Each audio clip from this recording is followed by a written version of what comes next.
জাকির আমার কাছে অফার নিয়ে গেছে 20 কোটি টাকা দিবে যেন আমি মামলাটা তুলে ফেলি।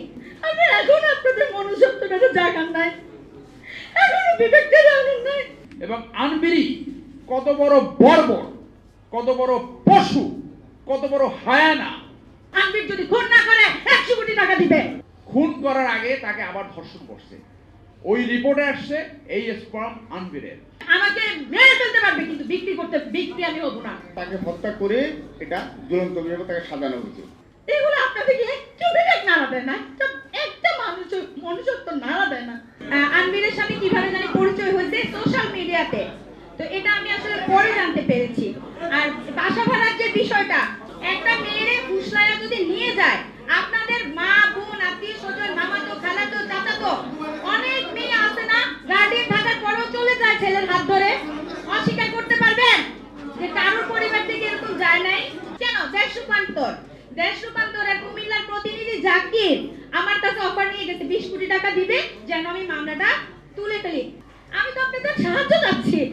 আজকে পর্যন্ত, কালকে পর্যন্ত আমার লয়ার আসে নাই। এখন আপনাদের মনুষ্যত্বটা জাগান নাই, এখনো বিবেকটা জানেন নাই। কেন আমাকে অফার করলো আনবির যদি খুন না করে 100 কোটি টাকা দিবে? কেন? আমার সেই মগজ আছে নেয়ার, আমি নিব না। আমাকে মেরে ফেলতে পারবে কিন্তু বিক্রি আমি হব না।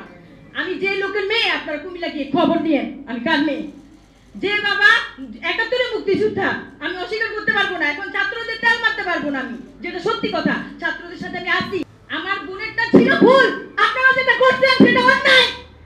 আমি যেটা করছি, আমরা সবাই যারা করতেছি এখন, সেটা অন্যায়। সে ভুল করতে পারে, সে অন্যায় করে নাই। আপনার ওরে ক্ষমা করা উচিত।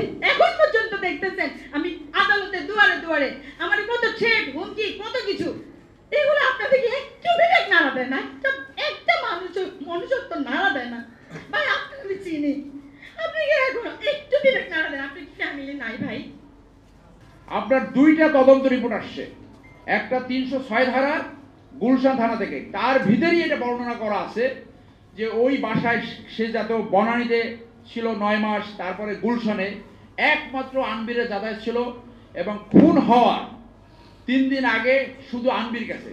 এবং আনবিরি কত বড় বর্বর, কত বড় পশু, কত বড় হায়ানা, যাকে স্ত্রীর মতো যাকে ব্যবহার করেছে, খুন করার আগে তাকে আবার ধর্ষণ করছে। ওই রিপোর্টে আসছে এই স্পার্ম আনবিরের।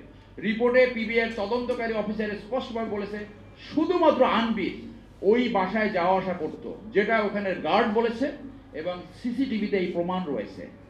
বানানের একটা বাসাতে প্রথম রাখি 9 মাসের মতো বিবাহের প্রলোভন দিয়া দর্শন করছে, সর্বশেষ তাকে হত্যা করছে। এখন আপনাদের প্রশ্ন থাকতে পারে, এটা কি হত্যা নাকি আত্মহত্যা? এখন আত্মহত্যার বিষয়টা এবং হত্যার বিষয়টা আইনি যে প্রক্রিয়া, সেখানে প্রমাণিত হয় সার্কামস্ট্যান্স দেখা। যে টুলের উপর দাঁড়াইয়া সে তাকে লটকানো পাইছে, সেই টুলের সাথে তার পাটা ভাগা করে বাঁধানো ছিল। ওই টুলটা খাড়া ছিল। যখন একটা লোক আত্মহত্যা করে, শেষ মুহূর্তে এসে বাঁচার একটা চেষ্টা করে, তাই তখন সে তার পা লাড়িয়া টুলটা পড়ে যায়।